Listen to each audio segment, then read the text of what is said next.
There we go. Welcome to the Georgia show. Sorry we're producing on the fly, ladies and gentlemen, because we're busy getting the news out to the public.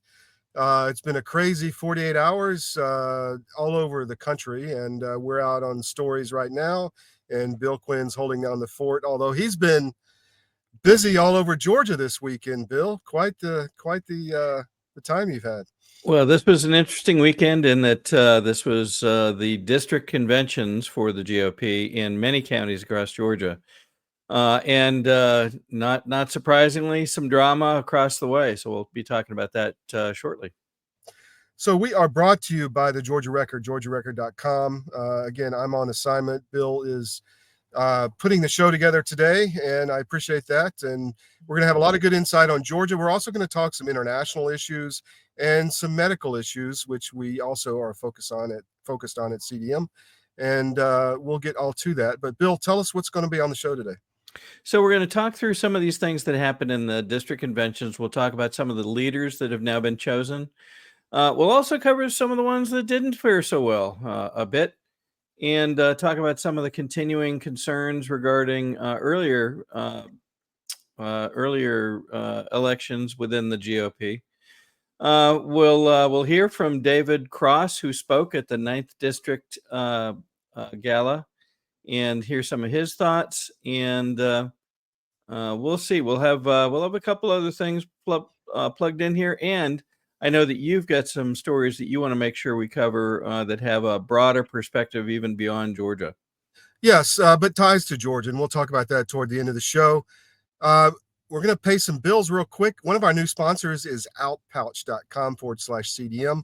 It's the nicotine alternative to the Zen pouch, and it's developed by Tucker Carlson and his team. And here we go real quick. I'll give you a plug for Alp right now. So if you talk about one of the worst companies that's out there, America's greatest nicotine pouch, America's lip pillow. But who is your biggest competitor? That would be the Zyn Corporation. Zyn. Do you know who owns Zyn? I do. So it's Philip Morris International. Yep. They are operationally headquartered in Switzerland. On their website to this day, I mean, you go on their website today, they have a massive diversity, equity, inclusion piece that is on their website. They have and I would say it's I'll call it the worst aspects of DEI, which can be quota systems, race-based systems. And on their website today, they say we're going to hire 20% of our people. We want to be Asian. Literally on their website, just 20%. They want 40% women. I mean, literally quota systems they have on their website today. But the other piece is that on their website, and this is a company that makes Marlboro cigarettes and Zyn and other things, is so they're like one of their big partners for Pride Month that's coming up is the Stonewall Org. And Stonewall Org is one of these LGBTQ plus organizations, and fine, you can do that, but like they are advocating for biological men to compete against women in sports. But this is what's crazy is that and I think this is the problem about where we're going is what does that have to keep that out of my mouth? I mean, this is like a. So there you go. Keep that out of my mouth. Get the Zyn out of your mouth and check out the Outpouch outpouch.com/CDM. I'll turn it over to you, Bill, and let's get into the first subject. Okay, sounds great. So this past weekend, well, let me take this out for just a minute and we'll cover this. So this past weekend that we're still in, actually, a number of the districts around the state held their district conventions. Now, this is part of a process that the GOP goes through where you begin with what are called precinct caucuses, which are like a convention, but you're choosing precinct chairman. From there, you move to a county convention. Those were held in most cases about a month ago. And then you move on to what are called district conventions, which are counties or portions of counties rolled together into congressional districts. So some of the biggest ones, some of the most influential ones are up here in the northern end of the state, as you might imagine, because of population. And so we're going to talk about several of them and the outcomes. It was both a case of information flow and in some cases misinformation flow, trying to hide certain people's backgrounds that we're gonna talk about, and there may be some buyer remorse once folks find out perhaps who they actually voted for. So here's one example. This is the 9th District. Here's the folks that were elected to their executive committee. I'm not going to go through them all, But in the middle is a gentleman by the name of Stephen Aaron.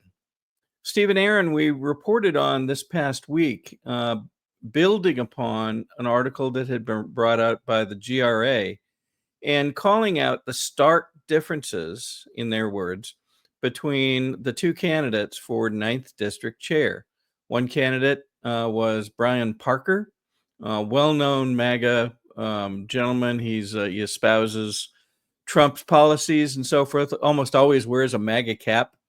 And then Stephen Aaron. Well, what Brian Parker stands for is usually right on his sleeve. He stands for accountability, stands for small government, stands for all the MAGA principles and America First principles.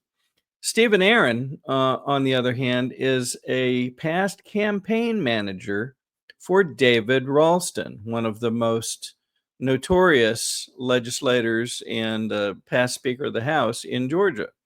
What's interesting is when we looked at one of the links noted in the GRA article, it was a LinkedIn page which indicated, we believe, Stephen Aaron's role in the past as David Ralston's campaign manager. That page in LinkedIn appeared to have been removed. Interesting. So we did a little more research and were able to find the disclosure page from David Ralston's campaign some years ago, where he identified campaign manager as Stephen Aaron. We're hearing reports of certain folks, in some cases previously discredited influencers, that were trying to make it sound as if Brian Parker was tied to Ralston in some way. And notably, that may have influenced this. We don't know. But in fact, Stephen Aaron got elected in the 9th District. That seems surprising to some. And it would be a shame to find out that that was because they didn't understand his real background. So we'll see. We don't know. But the fact the page was missing is something people are now taking into account. So can't go back. But this underscores the need for folks to really do their homework on who their candidates are. And I think we are getting better at it. I'll talk to you about that in just a moment. So that's the 9th District. The 7th District, Richard Jordan was elected chairman of the 7th District. And that district encompasses a smattering of, I think, 6 counties, including Fulton, a portion of Fulton, Forsyth, Cherokee, Hall, and a couple other small ones. And forgive me, constituents in those counties. I don't have this memorized as well as some. But in any case, Richard Jordan was elected chairman. What many people didn't know, and Richard didn't mention because they gave him a short period, they gave all the candidates a short period of time to speak, is that if you recall, Richard Jordan was willing at the beginning of the real election integrity concerns, he was willing to go to the mat to find out what these QR codes were about. And in fact, the election director in Cherokee County tried to have him charged with felonies for doing nothing other than asking about what is this? How do you read this code? What does this code say? And we reported on that pretty extensively at the time, I remember. We did indeed. We showed the police cams, police body cams, when they were called by this election director to go investigate and essentially put pressure on, try to intimidate Richard Jordan when he was still at the poll. Ultimately, those charges were changed and dropped. I think one was reclassified as just an infraction or something. But the point was, he was willing to stand for what was right. And so many of the folks in the 7th District remembered that. Some didn't, but were educated yesterday. And we're hoping that has good tidings for their executive team and so forth going forward. I believe they will be able to work together well, and we're hearing good things already from that team. So we'll keep on it as we go forward. Here's a picture of the festivities, if you want to call them that, in the 7th District yesterday. Folks were, showed up in mass. I think we had almost 300 delegates in total across those counties that I mentioned. In the 11th District, David Oles, a noted both election integrity, but a patriot supporter, an attorney, and he's been involved in many of the causes to try to push for election integrity and to be able to protect patriots here in Georgia, as some would have them put out of the way by lawfare or other means. So David has been instrumental in supporting those. He has been elected the GOP chair in the 11th district, and that was very interesting. Sometimes, and we're going to come back to a couple of these districts in a minute, but sometimes it isn't who's elected, but perhaps who isn't elected. And one of the notable folks that did not get elected to an office that she was seeking is indeed Sally Grubbs. Sally, I am told, was going for a seat on the state committee. That committee is part of the group that works with the executive team at the state level. They have meetings periodically, sometimes less frequently than many would expect or prefer. Last time they met, I believe, was August of last year, which some found surprising. And so we will see what comes of this. But notably, that Cobb County has been led by Sally Grubbs. And indeed, Cobb County was one of a fraction that moved actually bluer, believe it or not, in terms of votes cast than it was in 2020. It actually moved backward between 2020 and 2024 toward a more liberal vote pattern. I think that was the driver of all this, Bill, because that really stuck with people, I think. I think it was, because when you look at the map, almost all the counties across the country, it was, I want to say it was in the 90 percentile range, but few counties moved backward. And Cobb, despite all the nice things that Sally and her team had to say, and about all the appearances that Sally and her team made at all kinds of events and trying to get on TV and shows and other things, the results just didn't show up in terms of the election. I used to work for a gentleman whose famous saying was, don't confuse effort with results. And in this case, the results didn't pan out. So you're right. That may be one of the key things that that people are noting. There's also, as we have reported in previous weeks, there's also contention regarding the campaigns and county level election for their GOP board. That continues, but we'll be covering that, I'm sure, in future shows. So today, that was one of the most interesting things, was that for whatever reason, her county and her district did not choose to send her back to the state committee. Here's a couple of those previous reports that we did about the contention that continues in Cobb County. And my understanding is this is continuing to boil and is getting to a fever pitch now, given some new documents and other things that are being received. Again, we're early on that. We don't have them in hand yet, but we expect that we'll see those in the coming days.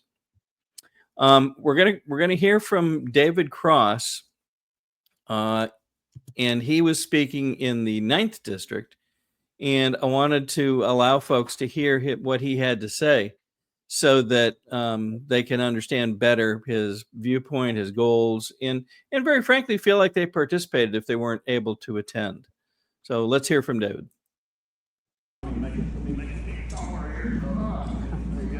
Awesome. All right. Morning, everybody. Thank you all for coming out. I got to tell you, I wish there was more people in that seat back there. Looking at the map, we're going to have to fire some people up over there. Thank you all for being here. Our RNC chairman spoke last night, and he was very clear. We have a mandate.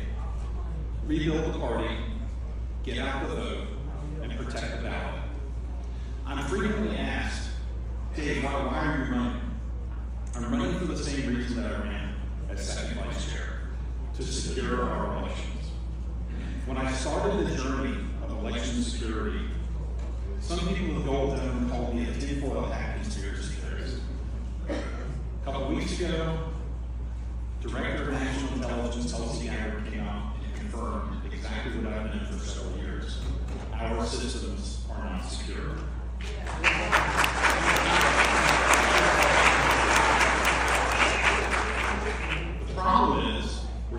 using the same machines because our chairman did not make election security a priority this year.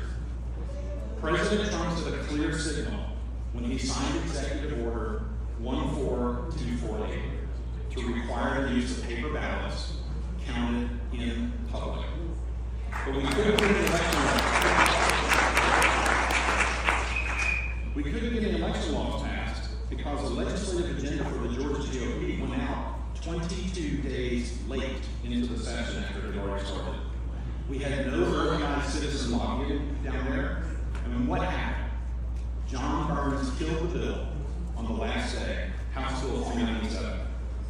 We failed President Trump this year in the Georgia legislature. I will not fail him as your chairman.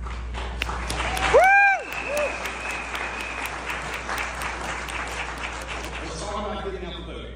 We stand at a pivotal moment right now with the future of the Republican Party. We need a clone of Trump Force 47 in order to make us successful in 2026.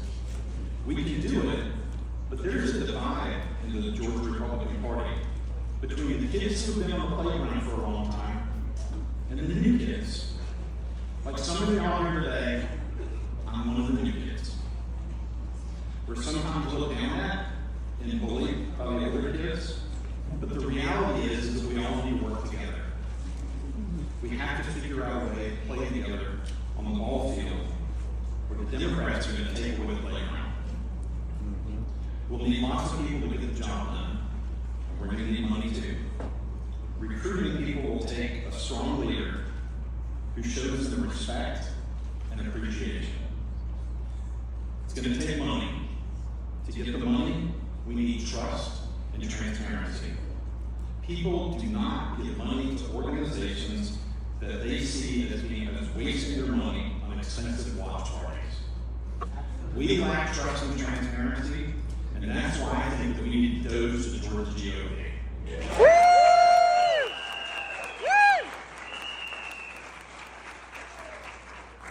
Because transparency is the engine that drives donations. We need to grow the Republican Party. When Donald Trump got involved in running for president, he said he was running. Why? Because he said our country is terribly mismanaged. He saw wasted money and the rule of law being ignored. He saw his country in decline.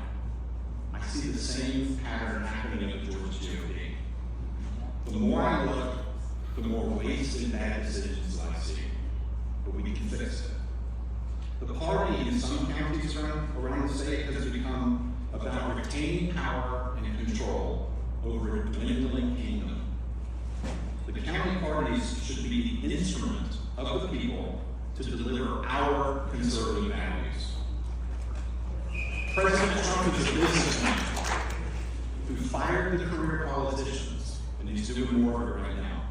The best way to rebuild this party is to do the same thing and put a business person in charge who knows how to leverage teams and how to build an organization. We need to stop wasting money, or else we will never hear the end of people saying, I only give to the candidate and not to the party. We have to deliver trust, and we have to deliver value. If we build an organization that shows gratitude, respect, and transparency, we will not only retain our current members, but we will grow exponentially, and we will fill those seats in Gwinnett County. If we hope to win in 26, we have to have a solid growth plan. We'll rebuild the party by recognizing our members and delivering more value to them than just emails with a red donate button. People want to know how they can move the needle. You folks out here want to know how you can move the needle. We need to get energized young people involved. I'm going to create a scholarship program to make it so that young Republicans can participate and we can help defray the costs so that they can come to our state convention. They have a choice in June between going to the beach with their friends or going to a political convention and hanging out with a bunch of over 50s. If I was them, I would choose the beach. But I'm going to make it so they don't have to make a choice. There are Asian, Hispanic, and Black Republicans all over the place popping up who want to save their country. We should bring them to the table.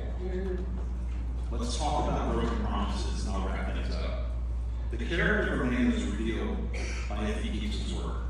The chairman made a lot of promises in his 7 Mountains video. He failed to deliver on his promise to correct the corporation issue. He failed his promise to deliver training programs for effective lobbying. He failed to get competitive quotes on vendors.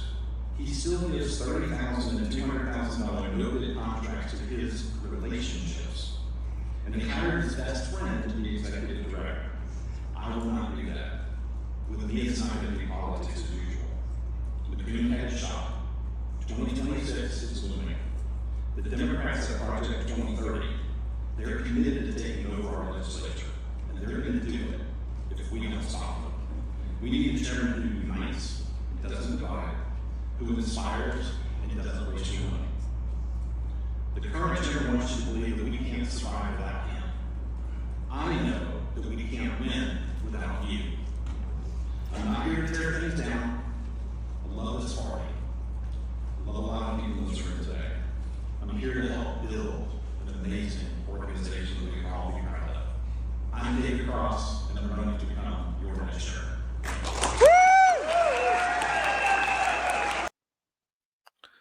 So a well-received speech, as you could tell.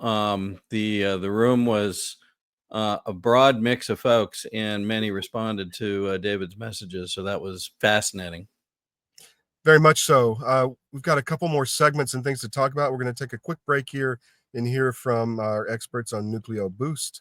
We'll talk about it briefly after the ad. Great.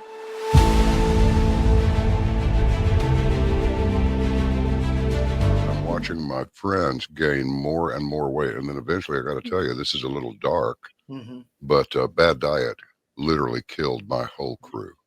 Wow. Diabetes, a stroke. I mean, all kinds of stuff. It's like, you had a stroke? You're not even 50 years old. You guys got to quit eating this stuff.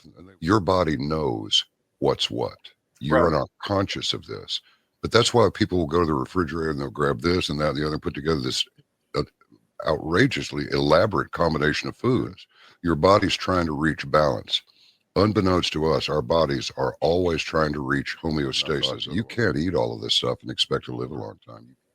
And one thing led to another, and I went, forget this. We're going to make our own product. So we partnered with one of the world's top 3 biochemists where nutrition-specific study is concerned. I said, all I want is the best nutritional and immune support product in the world. So we mixed it in yogurt. It's a powder. I got a bag of it here. I keep one on the console all the time, just so I can show people. Yeah. And it's a powder. Now, this is not candy. This is hardcore nutrition. And sugar is an enemy. And most people do not know that the reason these bellies are showing up on people all over the place, your body makes fat to store the toxins it can't get rid of. So it just puts them over here. But I can tell you this, you take this for 30 days and then lay off of it for 2 or 3 days, and you'll go, good grief, give me some more. Skin, nails, hair growing back.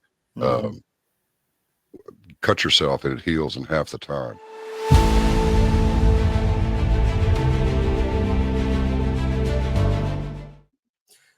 Bill, one of the things he said is about the molecular level, and when your body has a toxin it can't get rid of, it just puts it over here in a fat cell, and that's why you see people with all these bellies. People need to wake up that we're metabolically damaged in the U.S., and we have to fix things at our cellular level. NucleoBoost does that. If you go to cdmnutrition.com, it has all the building blocks and the ability to get it into your cells with the BioAllo. So I can say that my experience is our stamina at CDM on the team is through the roof. I just went through a bout with the flu or cold or whatever it was, and it lasted much shorter than it normally would. And it's just, you feel great waking up in the day and moving on. So I can highly recommend it. Go to cdmnutrition.com. The subscription is cheaper, but we've had a lot of good success and a lot of good reviews from our audience. Back to you, Bill. Okay. I wanted to share a couple other updates from the 7th District. One, I was approached by a number of folks that I've known for quite some time, some that I know briefly, and others that I met for the first time yesterday. And they had just extraordinarily kind and gracious things to say about the work that we're trying to do here. So I wanted to say thank you for that. I appreciate everybody taking the time to introduce themselves and make their feelings known. We appreciate all the support that you give. And we also had a number of folks in the room that are actually quiet contributors and are helping the process of us bringing the news to the rest of Georgia, and we very much appreciate that as well. So I wanted to make sure we said that. One of the things that you heard David talk about was transparency. I will often speak of both transparency and fairness, and perhaps even righteousness. One of the things that I think people are recognizing is missing in our political party today, especially the Republican Party, is a sense of fairness, a sense of, hey, we're all Americans. We're not fighting each other. We're fighting to protect what America should be. And you see that play out, and you can spot it as very encouraging signs when it happens. Yesterday, as an example, we saw a couple cases where folks had applied for more than one type of position, and having won perhaps their first position, they elected to take themselves out of the running for another position, such as, for example, the state committee or another committee, and allow another person to take that seat. Why would you do that? Well, one, you have now two distinct sets of skills and character traits that will contribute to the 9th district. So it's a great thing for the district, but it also speaks to the will of the individuals involved. They're willing to share the opportunities such that more can participate. It isn't about, I'm going to win everything I can and kick you out of everything I can. That's, I believe, dysfunctional. And you see it too often when you see people taking, one seat from one district and another seat from another district and a third seat from something else and a fourth seat from something else. And unfortunately, we're seeing that. We'll probably cover that in a future show as we uncover more of it. But we saw some of it playing out yesterday, and we've very, very much seen it in other counties and other areas of the state. So that's the positive side. That is what I believe, the reemergence of fairness and righteousness, for lack of a better term, goodness in the folks that are acquiring these seats in these districts. There also seems to be the other side where, folks can use, it isn't violent means, but they're sort of childish, picayune means to get back at somebody or fail to support somebody where they should. And I wanted to show one of these. It's my opinion, but I found this to be rather childish. One of the things that has to happen when new people are elected is you have to transition materials from one group to another. And there's a number of ways to do that, but one that I'd never seen before was to take the materials for a district and deposit them on the floor in a hallway in the area where the district convention was being held. This is a picture of the materials associated with the 7th district, and they appear to have been, from what I was told, they were placed here at the direction of the past outgoing chairman and left there for the new incoming chairman to find some way to have them picked up and placed in a vehicle and take them somewhere else. It seemed unnecessary. It seemed childish to me to do such a thing. And so, part of our job is to call out stuff like this and to say, do we have the tone, temperament, and character in the party that we really need? And stuff like this really makes you ask that question. So Sure does. I'm hoping we don't see more of this, and I'm hoping that those that feel like this is appropriate will reconsider that position. This just it's a tiny thing, but it is a signal. It's a symptom, I believe, of a greater problem that we need to get past. So, good point, Bill. Completely agree with that. We don't need any of that. We need adults in the room. So, you would think so. Yeah, you would think so. So, I think everybody's seen the financial markets and the volatility we've had. We've been talking, I guess, for 2 years now about the need for possibly putting some of your portfolio on precious metals with our good friends Advisor Metals at cdnmetals.com. Well, all of that is getting much more, I guess, timely and important and urgent as precious metals are starting their rise and the markets are entering what we think could be a possibility of a period of pain over a period of time while the economy transitions to Trump's new view of the world. So if you have an IRA that you've rolled your 401k in, or you've got cash assets that you want to make sure hold their value, well, take a look at precious metals for a part of it and call CDM Metal or Advisor Metals. You can go to cdmmetals.com and you can fill out the form there and they'll contact you. And, you know, like I've said, he's a patriot. The whole company is great to work with. They're not real hard pressure salesmen, and just will have a conversation with you and we can trust them. We've done all the research on them. So cdmmetals.com. Bill, you want to move to the next segment, or you got anything else you want to bring up? Let's go to the things that you wanted to cover, if we can, please. I'd love to see those. Okay, sure. So if you haven't known, there's a big military component in Georgia, obviously. And we've been on this at CDM, especially with our Armed Forces.press channel, for years since the vaccine started, that this one's an illegal shot, and it was an illegal order for officers of the commissioned officers of the president to give based on the law. And we've been saying that for years, and we were born right. Secretary of Defense Hegseth came out this week and said these orders were illegal, and we're going to give full restitution to anyone who was impacted by that in their military career. So Mark Bashaw was one of those, and I'm going to bring him in an interview I did with him recently, and I think you'll find it very informative. So here we go. Coming on, man. I really appreciate it. Last night, I saw the Hegseth thing, and I said, wow, I got to get some of these guys on. So yeah, appreciate it. Thanks for having me. So he said the magic words, illegal orders. So, he said the magic words. I mean, yeah, something we've known. I mean, like he said, you know, we've all known it. It's unlawful, it's illegal, immoral, unethical. Something we've been informing our chain of commands through formalized official communication and how you're supposed to communicate with your chain of command. So they knew. Many of these officers knew. So we have many officers in the military currently serving known criminals. I've called these guys out, you know, criminal. I mean, you could go worse than that. I mean, you know, there's traitors.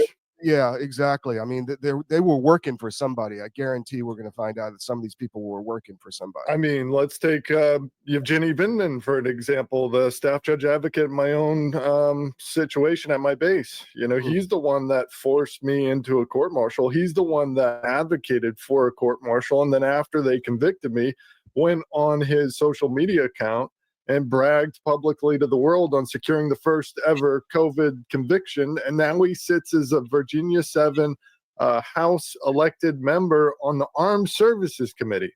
So jeez, go figure. So there was, as I said on X, there's joy in Mudville last night. I mean, I saw the chats just light up. I mean, there's been thousands of guys fighting this fight for a long time. You're very organized. You're very angry.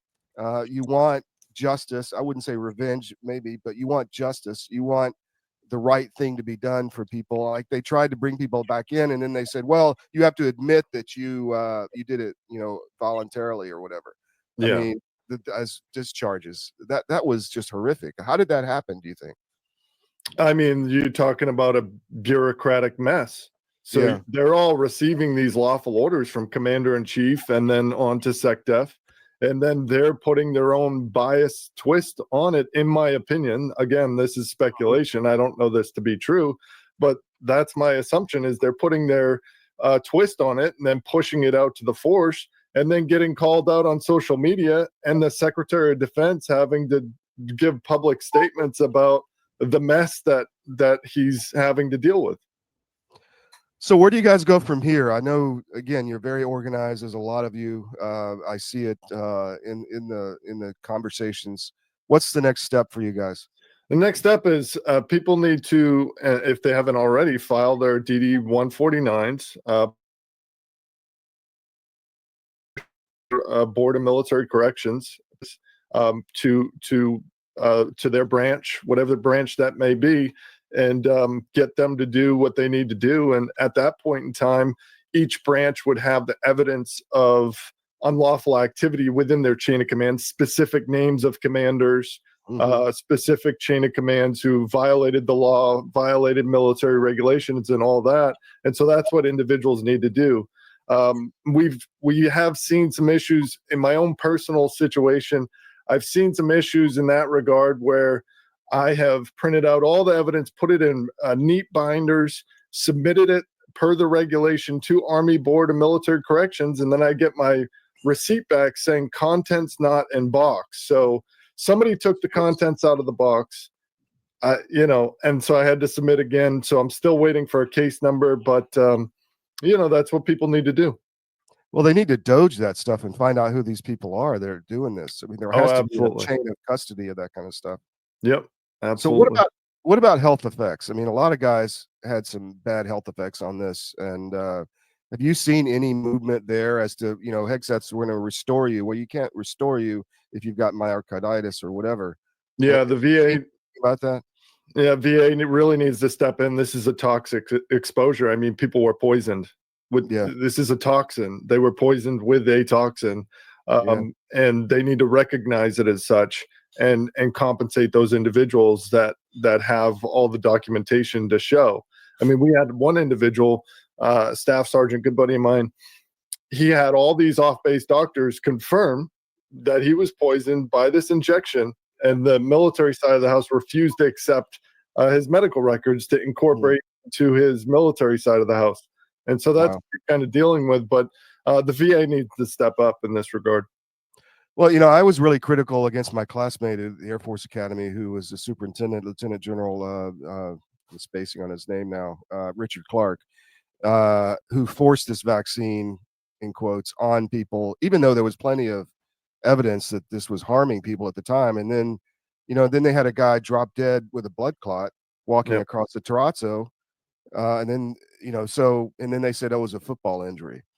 I mean, there was this is you can really scale this up. I mean, I'm not accusing him of murder or anything, but I mean, there is really bad consequences from this stuff, and people have to be held accountable. And it was very obvious he made the wrong decision. Absolutely. And a lot of them got served with the evidence, with the data, with the laws. And for those executive officers, public servants in general who got served with the law, it's like you had a responsibility, and you completely it's not negligence at that point. It's complete I call it knowingly. They knowingly violated the law. They knowingly attacked their subordinates. So what do you want to get out to the public, as this is going on? What do people need to know? Like, I had an email from a guy last night, young kid. Look, sir, this hurt me, my career. Who do I talk to? So I'm getting some of that. Where do people go? I mean, people need to know that this isn't just the military. People need to understand, and many people do, public servants across the board, with even corporate men and women, right? The protections we had to prevent experimentation on the people were there. The federal laws were there. A lot of these entities receive federal funding. So I would say, gather your documents, get it nice and neat, and start pushing in your local areas, wherever you may be affected. Get it into a court of record, seal it down, and that is your record. And eventually, as time goes on, there's going to be this whole thing's going to, somebody's going to have to be held responsible. So is it going to be your principal in your school district? Is it going to be your mayor in your city, right? It absolutely is. But you have to do your work. You can't just, and part of my language, you can't just sit around and bitch about this. You got to put your evidence-based facts that you have already, get it nice and neat. Affidavits of truth are perfect tools.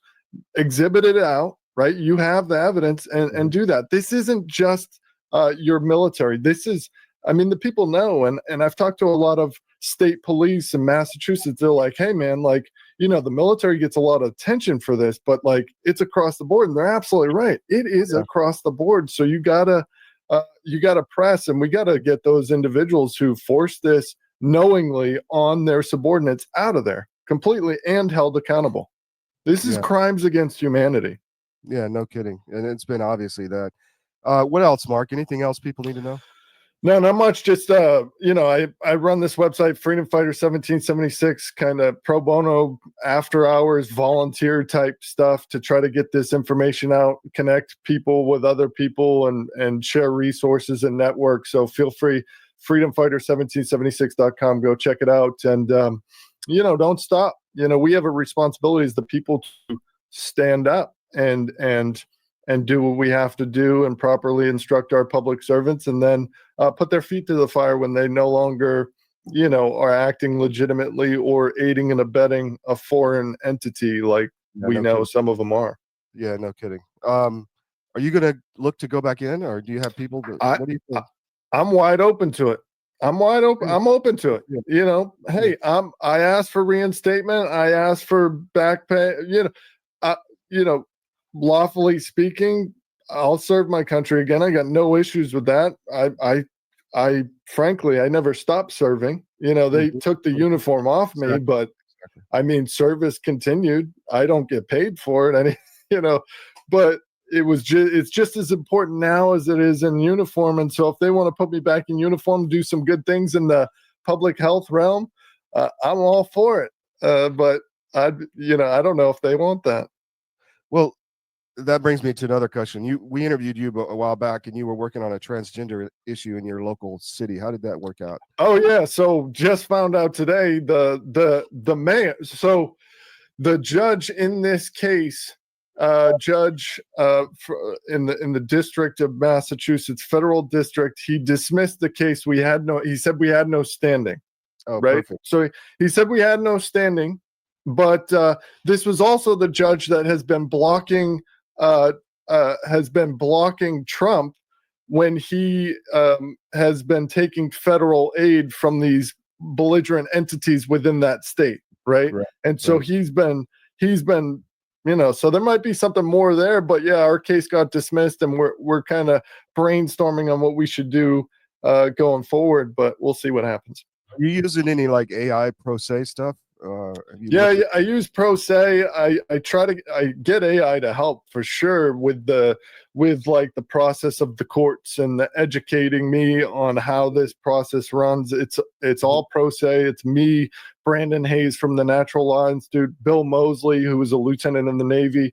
So we came together. We're Massachusetts Newburyport natives to this city, that this mayor flew this foreign belligerent ideological flag on publicly owned property. And so we've been doing it pro se. And so that's another thing for the audience out there. It's like, yes, there's a time and place for lawyers. They're incredibly important. That what they do, they're professionals. Yeah. But there's not enough good patriotic lawyers to go around. So sometimes you got to take things into your own hands, and it's a lot cheaper to pay a $5 filing fee versus a $10,000 just to get to a certain point in the case. But I'm not taking anything away from attorneys and lawyers. Their work's important, especially the patriotic ones. But sometimes you got to do it. Yeah. What's that? They're few and far between. Yeah, exactly. Hey man, thanks for coming on. Really appreciate it. We'll have appreciate you having me. Oh, man. So that's a big issue, Bill, in the civilian side too, and I think I'm glad people got to hear that. It's very telling that the election integrity announcement from Tulsi Gabbard, it seems to be coming out bit by bit by bit. Someone this week pointed out a post by Dan Scavino, one of Trump's most trusted confidants, and he had posted just around the election, just after, he said, accountability is coming. Yeah, we hope so. So I've got one more segment with Dr. McCullough, but do you have anything else? No, that's it. I think McCullough is going to be our final segment for today.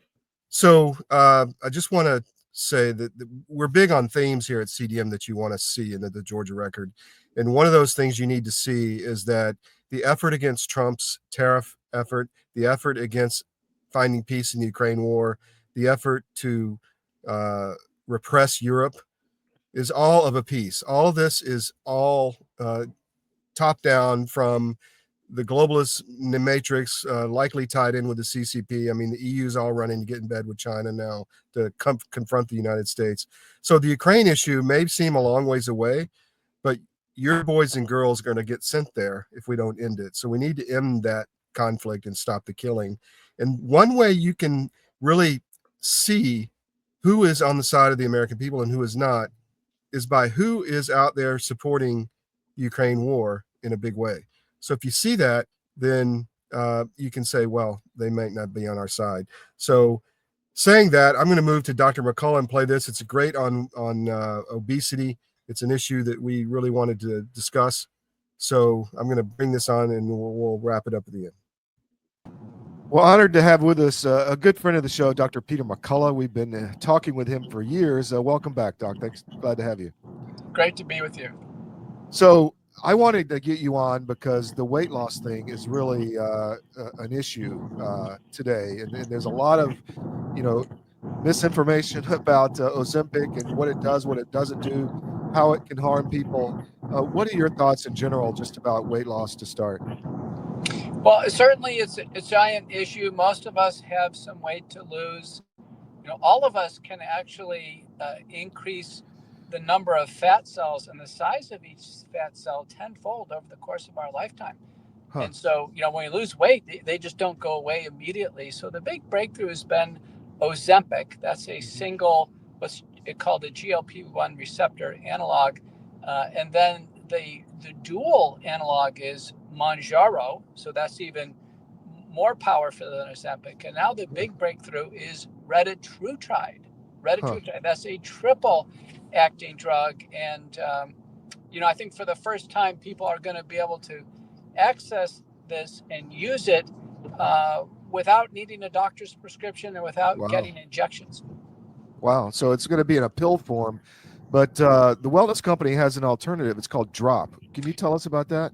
No, that is retatrutide. Oh, I see. Retatrutide is Drop. So it's not the pill form.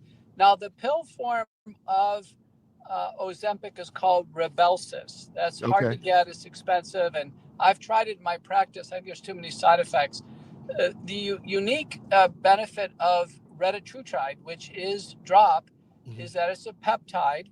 And I have patients start out at about 5 to 10 drops just in the mouth per day. They have wonderful control over the food urges. The weight loss is gratifying to see. Now, this is in support of a weight loss program. Obviously, people making healthy choices, having portion control, and exercising. Drop for weight management support is the way to go. So there was some side effects to Ozempic. Can you tell us about that? I mean, do you know much about that specifically? I do, and I've seen it. So weight loss with Ozempic, because it's an imbalanced product, tends to be more muscle loss. So you'll see loss of the facial muscles. It's actually called Ozempic face. It's terrible. If you go and Google images, you'll see Ozempic face. The other thing is it can cause pancreatitis. It's been associated with a few rare cancers. And the problem is once it's injected, we can't get it out of the body. Yeah. And some patients, once they have intractable nausea and vomiting from it, they have to go to the emergency. That's not going to happen with the wellness company Drop. Here, patients can, modulate it every day. Interesting. So why do you think we have an obesity epidemic in this country? What's the main issue? Or the top 3 issues, I should say. I think our diet over time is marginated from high quality sources of protein, fresh fruits and vegetables to the 3 S's. The 3 S's make us fat: sugars, starches, and saturated fat. Food is always, available to us.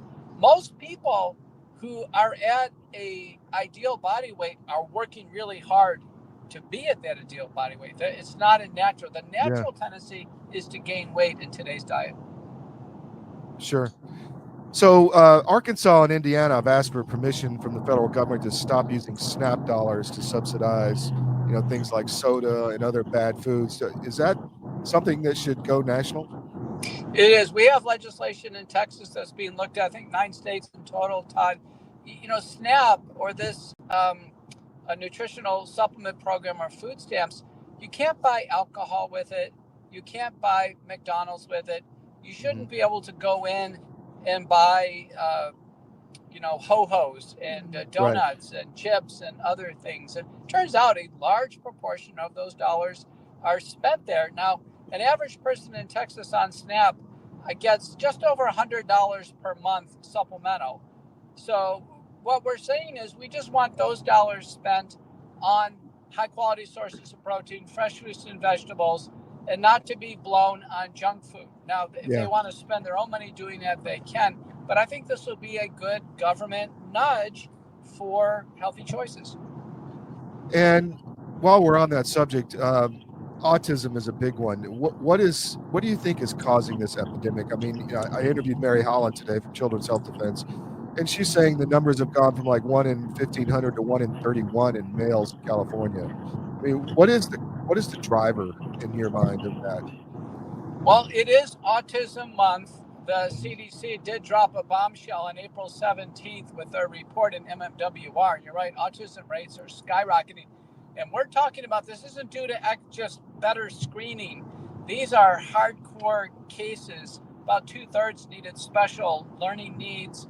About a quarter have trouble with simple daily tasks like using the toilet. Todd, this is a big deal. Yeah, it's a big problem. 3.2% of all children, 5% in California. I recently reviewed a paper on focal points. It's over 9% in the UK. So this is worldwide, Europe and Japan. I can tell you as an epidemiologist, there's no single exclusive cause of autism, but there are risk factors, and they all temporally have increased over time. So for instance, older adults, so conceiving a baby over age 40 for a man, over age 35 for a woman, premature delivery and a NICU baby, much more likely to have autism. In fact, some studies show about a 20% autism rate there. It's clear that illnesses that can provoke a febrile seizure during childhood, infections of any type, for sure. When there's a febrile seizure, watch out. There's about a 40% chance the child will convert to autism. So, this idea of really treating childhood fever aggressively is important. But the big risk factor, it appears to be combination vaccination. And what we're seeing now is vaccines in combination giving in greater frequency, greater intensity, causing an acute reaction in a child, again, a febrile seizure or close to it, and then the child converting to autism. The children aren't born with this. They convert to it typically after a big battery of vaccines. And so as the investigation is undertaken here, and Robert F. Kennedy has vowed to have an answer by September of 2025, that means essentially review of existing data, we'll end up with these modifiable risk factors. And there may be other things in the environment, like glyphosates and sugars and food dyes and other other risks. Right. But a big modifiable risk factor is going to be big combinations of vaccines early in childhood. It's far safer to wait on these, give them in smaller increments. And multiple studies show if parents want to go completely natural at this point in time with no vaccines, that's certainly a safe and effective way to raise your child. Very interesting. So Kennedy has a lot of information that's already been collected. He's got a mountain of data, right, that he can sift through. So, but September of this year is pretty aggressive to come to some conclusion. Is that because he thinks he has the data already, or how do you think he's going to really investigate this autism cause? But I was asked on the Matt Gaetz show on One American News, like what additional data would you need? I said, well, the CDC has a 16-center autism network that they wrote the report from on April 17th. And, that's an easy match to the vaccine records because there's a great variation. So, for instance, rates of autism in Laredo, Texas, less than 1%. California, 5%. California boys, 8%. So, this should be evaluable. there will be a great reliance on existing sources of published data. A big one is a study from the Florida Medicaid program, and the first author is Mawson. It's published in the journal Science, Public Health Policy and Law. This is important. 49,000 Medicaid children, the data cut at age 9, 10% had no Medicaid visits for vaccines. The other 90% did, okay, as a proxy. Now, the kids with no Medicaid visits still could have gotten shots in school programs, but it's a proxy for being either unvaccinated or lightly vaccinated. And you know, the rate of autism in the 10% unvaccinated was 1.1%, and it was 2.9% in the vaccinated. Wow. And the greater the number of visits for vaccination, the greater the risk for autism. So there's an internal consistency there. So I think Mawson and a variety of other important papers will be reviewed. And, September is going to be a big time for health news for parents who are raising children and tackling these issues. So let's switch gears for a second. Supply chain, a lot of news on tariffs. Prescription drugs are still mostly made outside the country, India, China, et cetera. How long do you think it could take us to get to where we can have a good supply chain internally for medicines made here in the U.S.? If it's purely market-driven and price-based, it'll take several years. And unfortunately, Americans would have to endure high generic prices in order to bring the manufacturers like Glenmark and others to produce domestically. I think this is a great opportunity for a private-public partnership. The government should view our generic prescription drug supply as a national security risk. If you look at all the money that was blown in these programs over the various, previous administrations that Elon Musk and Doge uncovered, you look at all that money spent, you say, gosh, you spent a fraction of that in supporting generic manufacturing of, like, say, critical antibiotics, antihypertensive, diabetes medicines, and to make sure that we have that drug supply secure. Americans would sleep better at night. This, this brinksmanship with China is concerning, particularly for our elderly. So last question, how is the wellness company dealing with this drug supply problem? I know you guys have a lot of alternatives, but what it's one of your focuses, right? To try to help people not have this issue? Right. So we take an approach. We certainly recommend non-prescription solutions first, nutraceuticals and supplements. We have two prescription pharmacies, one in Boca Raton for our emergency kits. They can be pre-prescribed in orders. A lot of people are now buying the field kit. That's the biggest kit, has the biggest suite of critical medications, antibiotics, corticosteroids, EpiPens, etc. And then we have a prescription pharmacy in Beaumont, Texas. And so people who enroll as a member at the middle and higher levels, Todd, they get their prescription medicines free through our Beaumont, Texas pharmacy. I'm a member. I do that myself. And so you can actually get way ahead on a supply at home. And we have ample supplies. We have no intention of raising prices of drugs on our customers, and we're going to protect our membership base. So I think everybody ought to take a look at a middle or a top tier membership at the wellness company, particularly if you're on generic medications. And I'm a cardiologist, and I can tell you 90% of the drugs I prescribe are generics. Well, that's a good thing, I guess. It's lower prices, but still, as you said, if there's no competition, the prices can go up. Doc, thanks for your time. Anything else you want to get out? It's very important. We're in Autism Month right now. I think your sense of alarm is appropriate.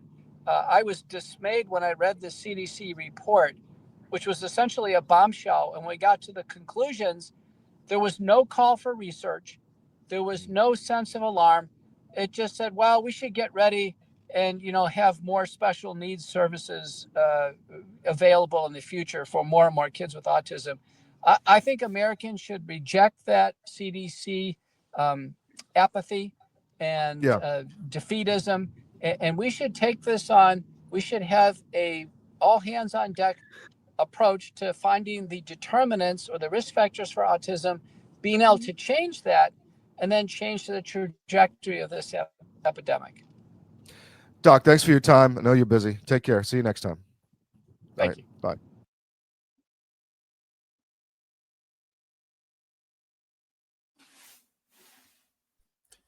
Well, is that it, Bill? I think so for today. I'm sure we're going to have plenty more later this week. Yeah, it's going to be an interesting week. Catch me on the Skiff tomorrow, 10 a.m. to noon Eastern, Monday through Friday, our morning news show, Intelligence Brief.